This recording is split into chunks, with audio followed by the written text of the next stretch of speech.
Ish deputeti I Lidhjes Demokratike të Kosovës Gani Geci zbuloi ditën e dieshme në Debat Plus se një ditë para seancës konstituitive të kuvendit kishte marrë një telefonat nga Glau Konjufca, deputeti I Lëvizjes Vetëvendosje. Sipas tij, Konjufca kishte kërkuar që vajza e tij, Marigona Geci, e cila është një nga deputetet e Lidhjes Demokratike të Kosovës, ta mbështeste me vot formimin e qeverisë Kurti.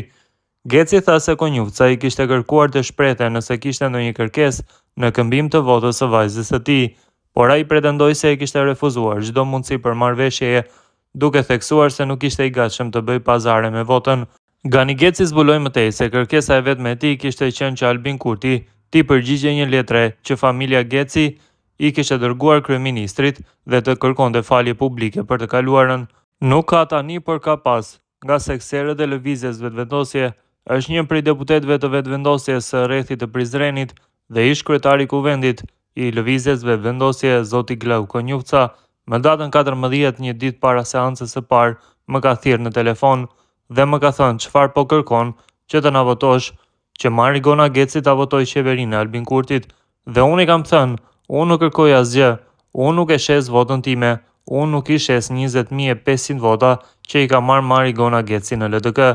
Unë kërkoj që Kurti t'i përgjigjet letrës së vëllaut tim, Halil Gecit, që e ka shkruar me datën 09/10/2024 dhe të kërkoj falje publike, sepse Albin Kurti për familjen Geci po e luan rolin e njëjtë qysh e ka luajtur Hashim Thaçi për 20 vjet, edhe për 5 vjet po e luan rolin Albin Kurti, tha Gani Geci.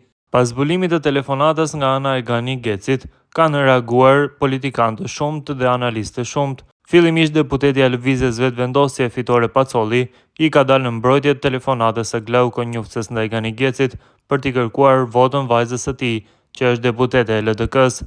Pacolli e sheh situatën krejtësisht legjitime dhe të pranueshme që opozitës I kërkohet mbështetje madje dhe individualisht. Është krejtësisht legjitime dhe e pranueshme që deputetëve të opozitës t'u kërkohet edhe në mënyrë individuale që të mbështesin zgjedhjen e kryeparlamentarit. E rëndësishme është se ndryshe nga e kaluara, sot nuk përdoren më terminale apo burime shtetërore për të siguruar vota. Kjo përfaqëson një praktikë të shëndetshme demokratike, por fatkeqësisht nuk vlerësohet si e tillë nga disa analistë, të cilët nuk udhëhiqen nga parimet e analizës së paanshme, por nga interesat e atyre që I shpërblejnë me përfitime të mëdha financiare, shkruan Pacolli në Facebook.